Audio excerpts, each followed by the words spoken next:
Assalamu alaikum viewers and welcome back to my channel Study Law with Bushra.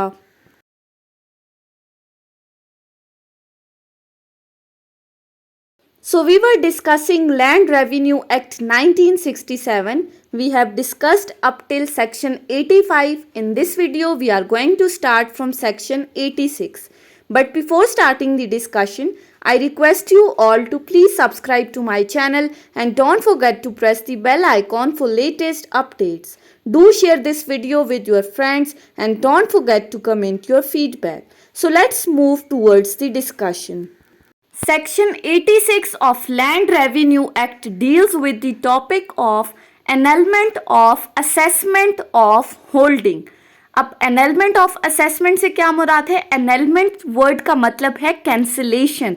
अब cancellation of assessment के जरिए land revenue की recovery किस तरह से होगी ये हम इस सेक्शन में डिस्कस करेंगे. सो इसकी क्लॉज 1 की तरफ अगर हम आए तो क्लॉज 1 कहती है when an arrear of the land revenue has been due for the longer period than 1 year, कि जब किसी ज़मीन के जो बकायाजात हैं जो एरियर्स हैं वो 1 साल के अरसे एक्सीड कर जाएं, मीन्स टू से कि कोई ऐसी लैंड जिसके बकायाजात 1 साल से ऊपर के हो जाएं, ऐसी सूरत में and the foregoing processes or not deemed sufficient for the recovery there of.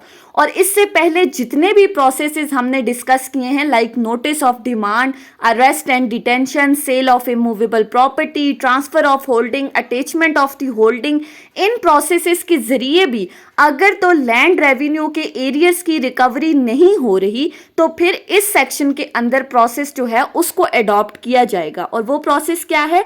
The board of revenue में इन एडिशन टू और इंस्टेड ऑफ ऑल और एनी ऑफ दीज प्रोसेसेस, तो बोर्ड ऑफ रेवेन्यू क्या कर सकता है? वो इन तमाम प्रोसेसेस की एडिशन में यानी कि इनको साथ लेके चलते हुए या फिर इनकी सब्स्टिट्यूशन में इन तमाम प्रोसेसेस को छोड़कर order the existing assessment of the holding in respect of which the arrear is due to be annulled. वो ऑर्डर कर सकता है कि इस होल्डिंग के जिसके बकायाजात हैं इसके ऊपर जो एग्जिस्टिंग असेसमेंट की गई है उस असेसमेंट को एनल कर दिया जाए, उस असेसमेंट को कैंसिल कर दिया जाए. सिंपली कि इस सबसेक्शन में कहा गया है कि जब किसी ज़मीन के लैंड रेवेन्यू की जो एरियर्स हैं वो 1 साल के अरसे से एक्सीड कर गए हैं और बाकी तमाम प्रोसेसेस के थ्रू एरियर्स की रिकवरी नहीं हो रही तो बोर्ड ऑफ रेवेन्यू इन तमाम प्रोसेसेस की एडिशन में या इनके अलावा इस प्रोसेस को अडॉप्ट करते हुए वो ऑर्डर कर सकता है कि इस होल्डिंग की असेसमेंट को कैंसिल कर दिया जाए. सबसेक्शन 2 क्या कहता है? The provisions of this section shall not be put in force for the recovery of an arrear of the land revenue which has accrued on the land. Sub clause 2 कहती है कि इस सेक्शन की जो provisions हैं वो किन सूरतों में एप्लीकेबल नहीं होंगी. Number 1, while under the attachment under section 85, कि अगर तो सेक्शन 85 के अंदर किसी ज़मीन को अटैच कर दिया गया है, कलेक्टर ने अपनी मैनेजमेंट में उसको ले लिया है, तब तो ये सेक्शन एप्लीकेबल नहीं होगा. या फिर secondly while under the charge of the court of the ward, या फिर किसी वार्ड की कोर्ट का चार्ज है उस होल्डिंग के ऊपर तो तब भी ये वाली प्रोविजन एप्लीकेबल नहीं होगी. उसके बाद आ जाते हैं सबसेक्शन 3 के ऊपर. सबसेक्शन 3 क्या कहता है? When the assessment of any land has been annulled under subsection 1, कि जब किसी भी होल्डिंग की असेसमेंट को एनल कर दिया गया है, कैंसिल कर दिया गया है सबसेक्शन 1 ऑफ दिस सेक्शन के अंडर, तो फिर क्या होगा? The collector may with the previous sanction of the board of revenue manage the land either himself or through an agent or let it in form to any person willing to accept the form for such term and on such condition as may be sanctioned by board of revenue. तो collector क्या कर सकता है? वो board of revenue की sanction के साथ यानी कि उसके अप्रूवल के साथ वो इस ज़मीन को या तो खुद मैनेज कर सकता है या फिर अपने किसी एजेंट को अपॉइंट करके इस लैंड की मैनेजमेंट करवा सकता है, या फिर तीसरी सूरत में इसको किसी थर्ड पर्सन को लेट कर देता है यानी कि किसी को लीज पर दे देता है किसी भी ऐसे पर्सन को जो कि विलिंगली इसको लीज पर लेने के लिए रेडी है, उन तमाम कंडीशंस के ऊपर और उन तमाम टर्म्स के ऊपर, यानी कि उस ड्यूरेशन के लिए और उन शराइत के साथ जो कि बोर्ड ऑफ रेवेन्यू ऑर्डर करेगी। सिंपली जब लैंड की असेसमेंट को एनल कर दिया गया, उसके बाद कलेक्टर बोर्ड ऑफ रेवेन्यू के अप्रूवल के साथ या तो उस लैंड को खुद मैनेज कर सकता है या अपने एजेंट के थ्रू उसको मैनेज करवा सकता है या किसी ऐसे पर्सन को लीज पर दे सकता है जो विलिंगली उन कंडीशंस पर एक्सेप्ट करने के लिए तैयार है जो कि बोर्ड ऑफ रेवेन्यू डायरेक्ट करेगी, लेकिन subject to the approval of the board of revenue. उसके बाद आ जाते हैं सब सेक्शन 4 के ऊपर, लेकिन सब सेक्शन 4 से पहले इसी क्लॉज के साथ एक प्रोवाइजो अटैच की गई है और वो प्रोवाइजो क्या कहती है? Provided that the term for which the land may be so managed or farmed shall not be longer than 10 years from the commencement of agricultural year next following the date of annulment। अब इस proviso के अंदर basically duration बताया गया है। किस चीज का ड्यूरेशन बताया गया? Duration of the annulment of the assessment, कि ये जो एनलमेंट की गई है एग्जिस्टिंग असेसमेंट की, वो कितने अरसे के लिए होगी? सो ये जो एनलमेंट है ये 10 साल से ज्यादा के अरसे के लिए नहीं होगी। 10 साल तक किसी भी लैंड की असेसमेंट को जो है वो कैंसिल किया जा सकता है। सबसेक्शन 4 क्या कहता है? Sometimes before the expiration of the aforesaid term, the collector shall determine the assessment in respect of holding for the remainder of the term of the current assessment of the district, and when that assessment has been sanctioned by Board of Revenue, shall announce it to the landowner। अब इस clause में कहा गया है कि इस 10 साल के अरसा जो बताया गया है एनलमेंट का, उससे एक्सपायर होने से पहले कलेक्टर क्या कर सकता है? वो उसी होल्डिंग की दोबारा असेसमेंट कर सकता है। यानी कि अब इस न्यू असेसमेंट के अकॉर्डिंग जितना भी रेवेन्यू असेस किया जाएगा उन तमाम लैंड ऑनर्स को वो रेवेन्यू पे करना पड़ेगा। और जब इसकी असेसमेंट हो जाती है फिर उसका अप्रूवल लिया जाता है बोर्ड ऑफ रेवेन्यू से। जैसे ही बोर्ड ऑफ रेवेन्यू अप्रूवल देता है तो फिर इसको लैंड ऑनर के पास अनाउंस कर दिया जाता है, उसको बता दिया जाता है कि अब उसने इस जमीन पर इतना लैंड रेवेन्यू पे करना है। सबसेक्शन 5 क्या कहता है? The land owner may give notice to the collector of refusal to be liable for the assessment within 30 days from the date on which the assessment was announce to him. अब जब इस land owner को बता दिया है कि इस assessment के अकॉर्डिंग आपने इतना रेवेन्यू पे करना है, तो ये land owner with in 30 days notice भेज सकता है कलेक्टर को। कौन सा नोटिस? Notice of refusal. यानी कि वो कलेक्टर को ये कह सकता है कि आपने इस लैंड की जो असेसमेंट की है वो बहुत ज़्यादा है, इतनी लैंड रेवेन्यू नहीं बनता इस ज़मीन का, लिहाजा मैं ये रेवेन्यू पे नहीं करूँगा। तो जैसे ही असेसमेंट अनाउंस होगी उसके 30 days के अंदर अंदर वो कलेक्टर को नोटिस ऑफ रिफ्यूज़ल भेज सकता है। अब जैसे ही कलेक्टर को ये नोटिस मिलेगा तो फिर क्या होगा? सबसेक्शन 6 कहता है If the notice is so given, the collector may with the previous sanction of the Board of Revenue take the holding under direct management or form it for the remainder of the term of the current assessment or for any period within that from which the Board of Revenue may fix। अब जब collector को ये land owner की तरफ से notice receive हो गया refusal का कि वो लैंड रेवेन्यू पे नहीं करेगा, तो ऐसी सूरत में कलेक्टर क्या कर सकता है?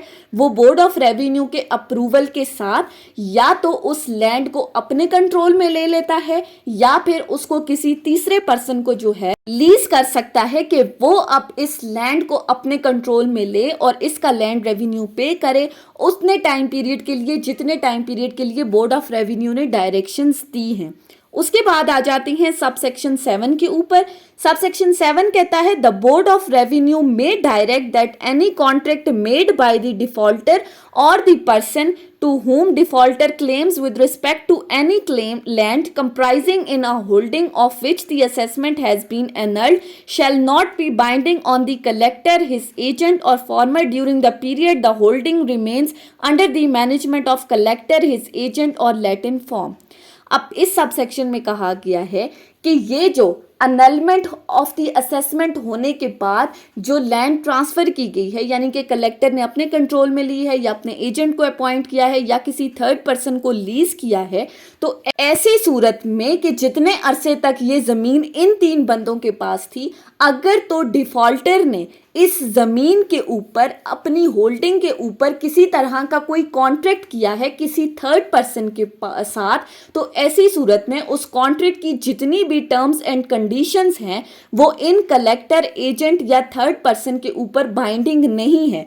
मीन्स टू से कि जितने अरसे तक ये ज़मीन कलेक्टर, एजेंट या थर्ड पर्सन के पास लीज पर दी गई है, उस अरसे के दौरान डिफ़ॉल्टर के किए गए पहले कॉन्ट्रैक्ट की टर्म्स एंड कंडीशंस इन तमाम लोगों के ऊपर बाइंडिंग नहीं है, यानी कि वो उन कॉन्ट्रैक्ट्स को परफॉर्म नहीं करेंगे।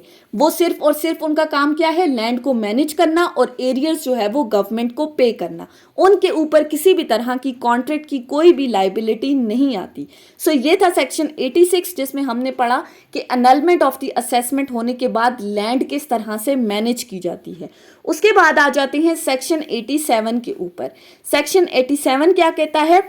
Proclamation of attachment of assessment and consequences of the proclamation. अब इस सेक्शन के अंदर बेसिकली प्रोक्लेमेशन की बात की है। किस प्रोक्लेमेशन की?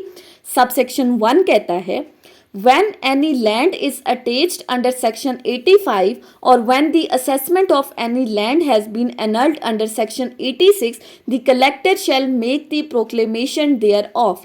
सबसेक्शन 1 में कहा गया है कि जब किसी लैंड को सेक्शन 85 के अंडर अटैच किया गया है कलेक्टर की तरफ से या फिर सेक्शन 86 के अंदर उसकी एग्जिस्टिंग असेसमेंट को एनल कर दिया है, यानी उसकी असेसमेंट को कैंसिल कर दिया है, तो फिर कलेक्टर के लिए कंपलसरी है कि वो क्या करेगा, वो एक प्रोक्लेमेशन करेगा, वो इस चीज का बाकायदा ऐलान करेगा। सबसेक्शन 2 क्या कहता है?